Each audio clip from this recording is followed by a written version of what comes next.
जिस इंसान के शरीर में मन में तकलीफ है वो कुछ नहीं करने लायक होता। पहले शरीर की निरोगता इंसान को जरूरत है। अगर इसके साथ दुख बीतता है तो ना मन सुखी, ना विचार अच्छे होंगे और ना ही हम कुछ करने लायक रहेंगे। तो उसको जब शरीर सर्दी से कांपने लग गया, जान बचाने के लिए कोई भी जीव हो अपनी जान को बचाना चाहता है।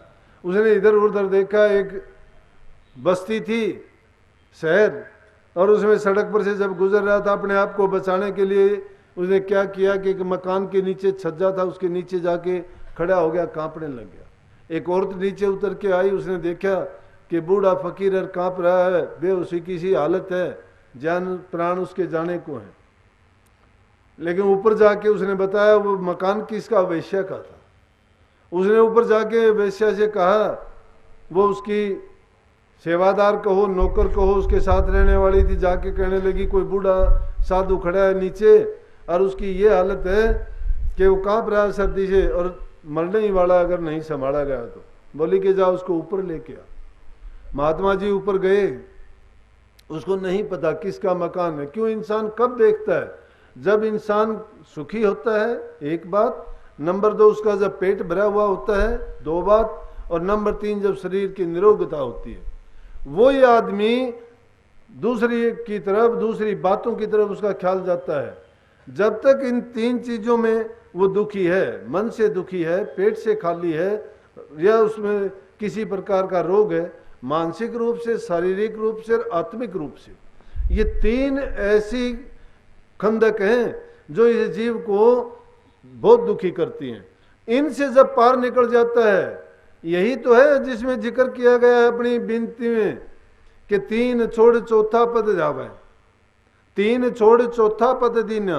ये 3 छोड़ कौन से हैं? जब इंसान मानसिक रूप से, आत्मिक रूप से और शारीरिक रूप से, यही वो 3 लोक हैं। और कुछ ना सोच लेना। इन तीनों से ऊपर जब चला जाता है, चौथा मंडल कौन सा है? जो ना शरीर का दुख मानता है, ना मन का दुख मानता है और ना आत्मा के ही दायरे में रहता है। ये आत्म भी परमात्म रूप जब जाके हो जाती है, वो चौथा पद है।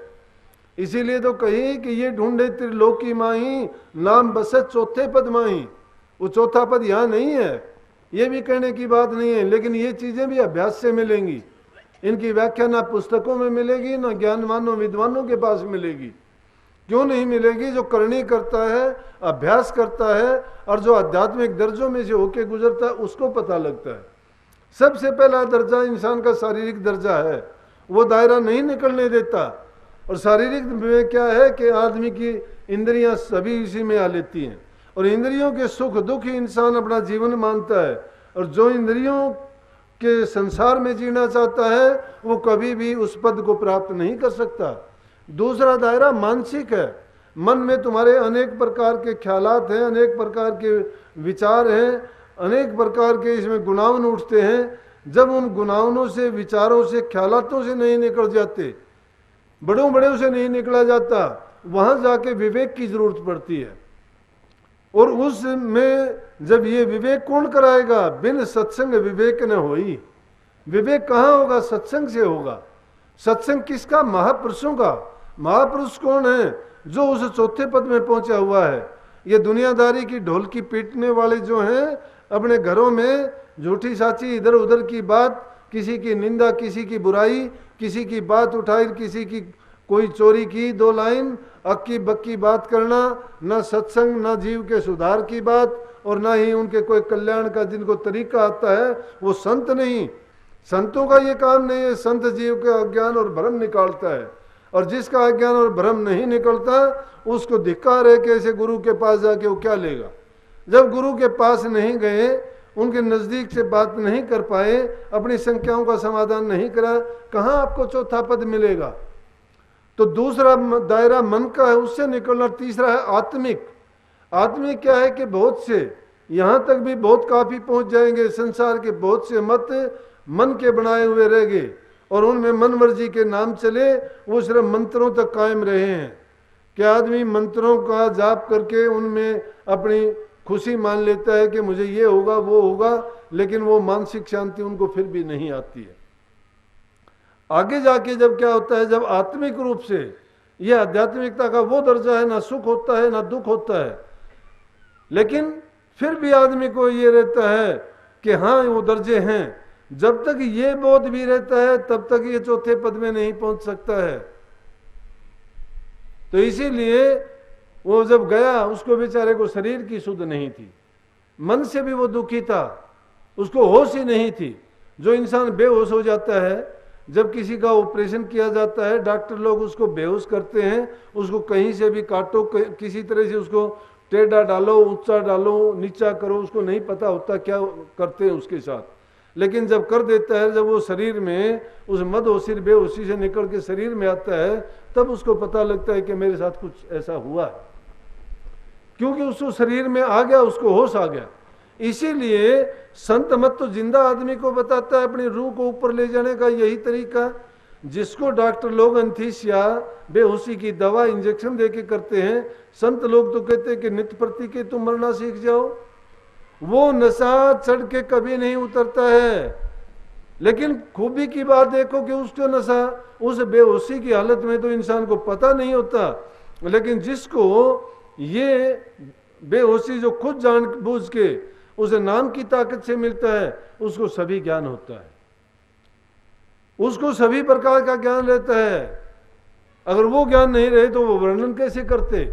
इसीलिए संतों ने नीचे से नीचे लेके 18वें दर्जे तक का वर्णन क्यों किया, क्योंकि उनको देखते, निरखते, परखते और उनको अभ्यास के दौरान जांचते परखते गए। इसीलिए चेतनता उनके साथ रहती है। संतों को पता होते हुए भी, जानते हुए भी, वो उस सुख दुख को मानते ही नहीं है। क्यों नहीं मानते हैं कि रूह को ऊपर ले गए, जब रूह चढ़े ऊपर को तो शब्द रूप जान, और जब उल्ट शब्द देह में आवे तो देह रूप पहचान। वो रूह जब ऊपर के मंडलों में चली जाती है तो शब्द रूप बन जाती है, और जब देह रूप में आती है तो देह रूप का बोध भान हो जाता है उसको। खैर, महात्मा की बात में आपको बता रहा था कि संतों का तो एक घड़ी का सत्संग, एक पल का संग भी बहुत अच्छा होता है। जब उसने उसकी हालत देखी कि इंसान के दिल में दया भाव होता है, सबके होता है, सबके होता है। ये जिस प्रकार से संसार में सारी चीजें हैं, इंसान उसका छोटा नमूना है। इंसान के शरीर में भी सारी चीजें हैं जो दुनियादारी में स्थूल रूप में आपको जाहिर में दिखाई देती हैं, सूक्ष्म रूप में हमारे शरीर के अंदर वो सारी चीजें हैं। जो चीज तुम खोजना चाहोगे अपने अंदर में खोज लो। इसी ढूंढ में सब कुछ छिपा हुआ है, लेकिन पर्दा लगा हुआ है। तुम बाहर देखते हो, अंदर का ताला नहीं खोला।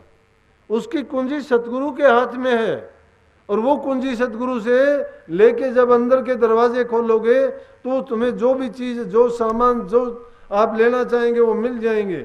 वहां वो सौदा भी है, वहां वो निरखने परखने की भी अकल आ जाती है कि कौन सौदा बुरा है, कौन अच्छा है, कौन सा सच्चा है, कौन सा झूठा है, किस में हमारा कल्याण है और किस में हमारा विनाश है। लेकिन महात्मा गया, उसको पता ही नहीं था किसका घर है, तुझे कौन लेके आया है, कौन तुझे पकड़े हुआ है। ले जाके वेश्या ने क्या किया कि उसने उसके लिए अच्छी चारपाई दी, बिस्तर लगाया, देखा कि बूढ़ा साधु है, उसको खाट के ऊपर सुलाया, उसके शरीर को पोंछा, कपड़े उसके सूखे कपड़े को ही दिए, और देने के बाद में उसको गर्म दूध पिलाया, और गर्म दूध पिला के उसको आराम से खाट पे लेटा दिया। खाट पे लेटाने के बाद वो वैसे उसके पैर दबाने लगी। इंसान के अंदर बुरे से बुरा भी इंसान क्यों न हो, उसका सोई हुई इंसानियत कभी न कभी जाग जाती है। जब वो देखती है, किसी को दुख को देखती है, किसी बुराई को देखती है, या कोई ऐसी परेशानी देखती है, उसके अंदर इंसानियत जागती है, और वो इंसानियत भी जाग के उसको होता है। मैंने देखा है, सुना है, कहते हैं कि एक बार शेर हिरण का शिकार करता है, लेकिन एक शेरनी जब शिकार करने के लिए गई तो एक ही नील गाय होती है, इसने बच्चा दिया और वो बच्चे को छोड़ के भाग गई। क्योंकि इंसान को सबसे पहले अपनी जान प्यारी है, उसको छोड़ के वो भाग गई बच्चे को। बच्चा अब क्या करे। अब वैसे तो शेर के लिए अच्छी खुराक थी कि बिल्कुल छोटा था, उसका पेट भर सकता था। उस शेरनी ने उसको देखा और देखने के बाद उसको उसने मारा नहीं, उसके साथ साथ घूमती रही। जहां कहीं जाए उसको साथ ऐसा प्रेम हो गया उसका जैसे अपने पेट से बच्चे का। अब वो उसको दूध तो पिला नहीं सकती थी, उसकी माँ उसको छोड़ के चली गई थी। 4-5 दिन तक आखिर ना उसने कुछ खाया, उससे एक पल भी वो दूर नहीं रह सकी। अब क्या कहोगे इसको? ये वही बात है कि कभी न कभी इंसान के अंदर सोया हुआ इंसान राक्षस तक को भी कभी न कभी ये एहसास करा देता है कि तुझे ऐसा नहीं करना चाहिए, ये गलत है। उस वेश्या के मन में भी ऐसा ही आया। उसने सोचा कि सारी जिंदगी खोटे कर्म करके बुराई करके मैंने क्या किया है, मेरा क्या भाग्य है कि एक महात्मा और मेरे दर पे आया, वो भी कैसी हालत में। अगर ये महात्मा ठीक हालत में होता तो शायद ये नहीं आता, क्योंकि हमारे से अच्छे लोग जो हैं, अच्छे विचारों वाले लोग हैं, वो सभी नफरत करते हैं, हमारे कर्म से करते हैं कि बुरे कर्म है। महात्मा लोग नहीं देखते किसी में बुराई, उनके लिए वैसी वेश्या है वैसी दूसरे भी हैं। क्योंकि बुरा इंसान कौन देखता है? जिसके अंदर खुद के अंदर बुराई होती है, वो दूसरे की बुराई खोजता है। लेकिन उसने सोचा कि अगर ये होता तो महात्मा तेरे पास कभी नहीं आता। उसके पैर दबाती रही, उसको पता नहीं पैर दबाते दबाते उसको कब नींद आ गई। लेकिन एक अच्छे महापुरुष के संग करने से उस पर ऐसा असर पड़ा कि उसके विचार बदल गए। सुबह का वो लेट देर तक जागती रही, उसको तो नींद आ गई, लेकिन महात्मा जब सुबह उसका उठने का टाइम हुआ, उसने देखा मैं कहाँ हूँ, घर को देखा, हाव भाव देखा, उसने सोचा कि मैं गलत जगह पे मुझे कैसे ले आए। वो जल्दी उठ कर वहां से निकल गया। जब वो देर से उठी, उठ के उसे लड़की से कहने लगी कि कहाँ गए हो महात्मा थे वो रात के? बोले वो तो बहुत जल्दी निकल गए थे, जंगल की ओर चले गए। बस उसी टाइम से जो भी उसके पास धन दौलत अपना जो था उसने सब का सब उसने दान पुण्य कर दिया और कहने लगी कि अब मेरी ये इच्छा नहीं रही। अब मैंने एक महापुरुष का थोड़ा सा जो संग किया था, उसके मेरे अंदर के अंदर जो राक्षसी बुद्धि थी, मेरे बुरे विचार थे, मेरा बुरे ख्यालात थे, वो सब के सब निकल चुके हैं। अब मैं अपने जीवन में कभी ऐसा कर्म नहीं करूंगी, क्योंकि मैंने महापुरुष के दर्शन किए। अब ये देखो कि एक बुरे से बुरे इंसान ने एक थोड़ा सा साधु का संग मिलने से उसके जीवन का रास्ता ही बदल दिया।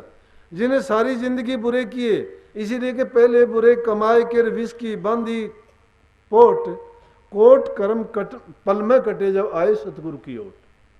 अरे कोटि कर्म सतगुरु की एक ओट आने से कट जाते हैं। लेकिन प्रेमियों, एक बात बताओ मुझे कि हम तो रात दिन सतगुरु के वचन भी सुनते हैं, संग भी करते हैं, भागे भागे भी फिरते हैं इधर उधर, फिर हमारे कर्म क्यों नहीं कटते हैं? वो एक कमी है कि हमने शरणागति नहीं हुए, हमने अपने विचारों को सुधारने का प्रयास नहीं किया, हम उस सच्चाई को नहीं जान पाए कि हमने जीवन क्यों पाया था। इसलिए कही है कि मित्र अपने जीवन को सुधारो, एक एक अंग का मोल समझ के देखो। ये जीवन बड़ी मुश्किल से मिला है, बड़े भाग्य से हमें ये चोला प्राप्त हुआ है, और अब भी अगर हमने करनी नहीं की, अब भी हमने ये अपना जीवन हम यूं ही खो दिया, तो समझो कि फिर 84 में डाल दिए जाएंगे और हमारा संसार में आना ना आना, इंसान का चोला मिलना बिल्कुल बेकार हो जाएगा और हमारा करा करा सब विनाश होगा। फिर हमें 84 में धक्के खाने पड़ेंगे और इंसान का चोला बर्बाद होगा। तो प्रेमियों, जिस जीवन को तुम सच्चाई माने बैठे हो, अच्छा मानते हो, कहते हो कि मौका मिला है हमें दुनिया के आनंद लूटने के लिए, वो आनंद नहीं है, दुख रूप है, वो पाप कर्म है सारे के सारे। अगर पुण्य कर्म मानते हो तो नाम की कमाई करके देखो, कुछ दिन अपने मन के अंदर ठहराव करके देखो, एकाग्रता में जो शक्ति है, जो शांति है, और जो तुम्हें उसमें वस्तु मिलेगी, उसको पाके तुम कभी भी ये नहीं कहोगे कि मेरी कोई कमी रही है, बल्कि उसको पाने के बाद उस झलक को देखने के लिए बार बार तुम्हारा दिल चाहेगा।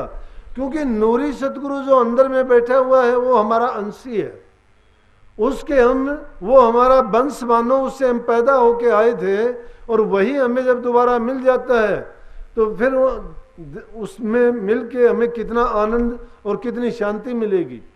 लेकिन इस दुनिया में जो झूठी दुनिया है, झूठे साथी हैं यहाँ पर, जो सिर्फ यहाँ पर लूटते हैं और हम लूटे जाते हैं और अपने कर्मों को कभी नहीं बढ़ाने का कोशिश करते हैं और ना ही अपने जीवन को सुधार पाते हैं, वही जीवन बेकार चला जाता है।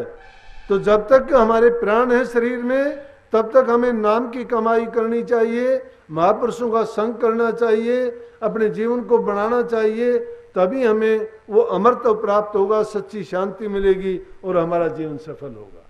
करनी बड़ी है, करनी जब तक नहीं करोगे, लाख सत्संगों में जाओ, करनी करते हुए संतों का मत कितना ऊंचा है।